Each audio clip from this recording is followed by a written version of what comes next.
Weapons are among some of the most important things to get right in a video game. Mainly because, assuming your game has combat, you'll be using them all the time. So you have to make sure you get them as close to perfect as possible.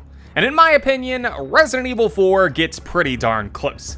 Every weapon in the game has its own distinct way of firing, every standard weapon can be upgraded as you go, and there are just so many different combinations and advantages to various weapons that it's pretty amazing.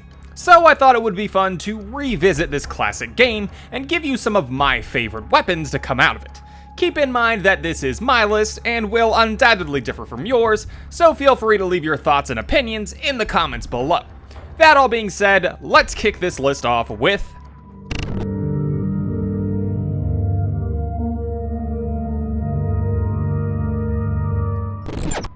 Resident Evil is pretty well known for its New Game Plus modes and the crazy weapons that you can get after you've completed a playthrough.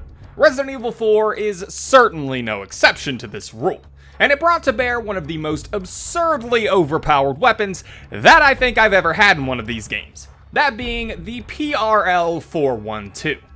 This gun is absolutely broken. You don't need to aim it, as long as the enemies are on screen, you will obliterate them, and it's extremely powerful to boot. I know that this weapon wasn't in the original GameCube version of Resident Evil 4, so I believe it was added in the PS2 re-release of the game, including one of the Ada add-ons as well. And since its addition, it's probably the easiest way to speed through enemies in this game. According to the description of the weapon, it's a light-based weapon, which is perfect for the plagas because they are weak to bright lights, hence why it's so effective.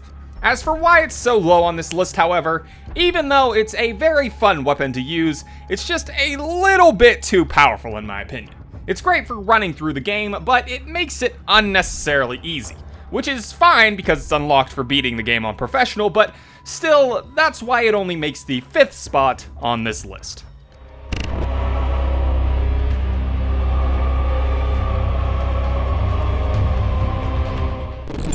The Broken Butterfly is a weapon that almost didn't make this list, because while powerful, it's not the best magnum in the game, and thus I didn't use it as much as something as, say, the hand cannon.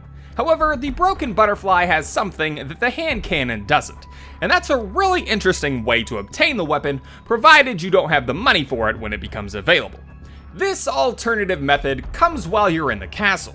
You'll pass by a deck that has a fountain on it as you make your way to the hedge maze with all the dogs. And on this deck, you'll find a door that you can't yet access.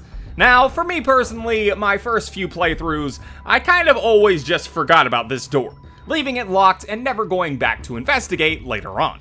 However, if you return to the door once Ashley is in your party, you can actually give her a boost through the window and she'll unlock the door for you, which is just a really awesome little secret in my opinion.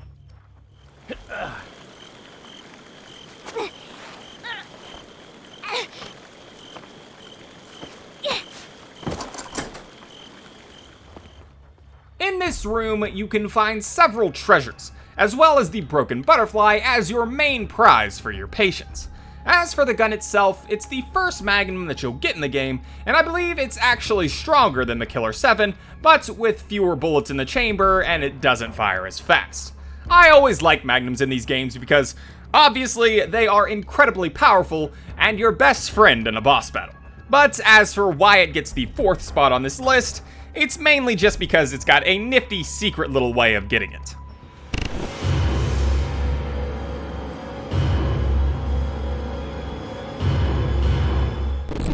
There are few guns in this game that I can pinpoint the exact moment that you can buy them from the merchant.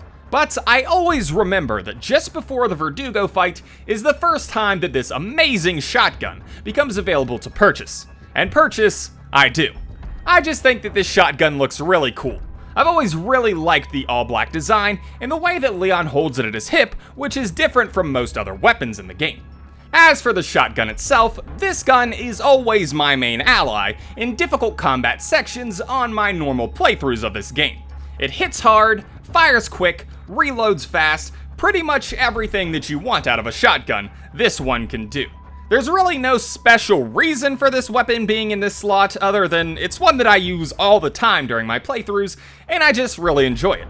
Several times I've attempted to skip the striker and just go with the riot gun for the whole game, but I can never bring myself to do it. I always break down and take this gun instead. So, for the enemies that this thing has helped me mow down, and the bosses that it's helped me battle, the striker earns number 3 on this list.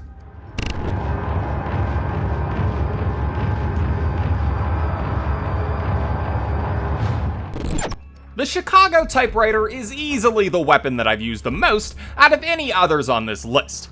I've played through this game a million times, and I would say half of those times were complete Chicago typewriter playthroughs.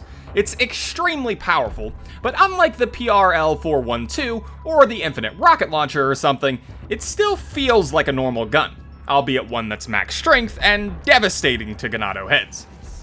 Leo, upstairs!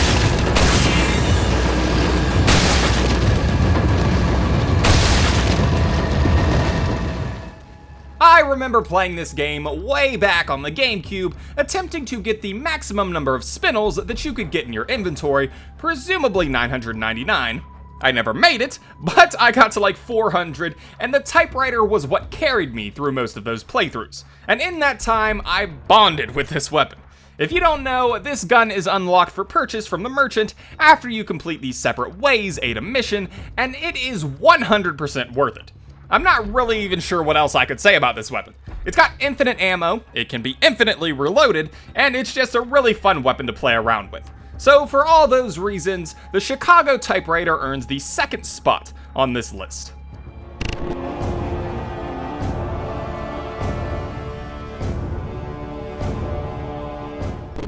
There is no gun out there that better embodies Resident Evil 4 to me than the Red 9. For some reason, this gun is just what I think about when I think about this game. If you were to play the gunshot sounds of all the other weapons in this game for me, I would probably be able to decipher which gun they came from. But the Red 9 is the only one that I have memorized and don't need a refresher to know exactly what it sounds like.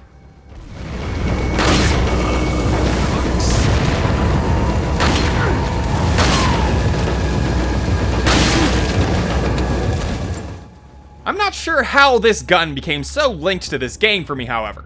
Of course, I've used it quite a bit, but not more than something like the Chicago typewriter. I've probably even used it less than the striker. But the Red 9 is always what comes to my mind when I think of weapons in this game. Maybe it's because it's the weapon of choice for Luis Serra, and he's rubbing off on me. I really have no idea.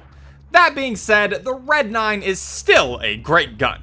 I believe it's the strongest handgun that you can get when it's fully maxed out, with perhaps the exception of the Matilda, and it's the only standard handgun to come with its own stock for a more accurate shot. It's really a great gun to play around with, and for all those reasons, I'd have to put the Red 9 as my number 1 weapon to come out of Resident Evil 4.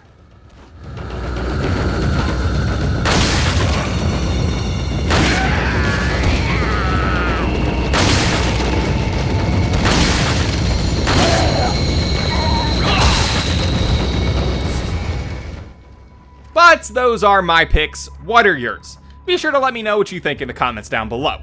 I'd also like to give a shout out to the Mine Thrower, because it's also a gun that I think of when I think of this game. However, it's more of just an interesting gun to mess around with, but still, it's one that comes to mind when I think of Resident Evil 4 and its weapons. Anyways, I hope you enjoyed the video, and I hope to see you all in the next one.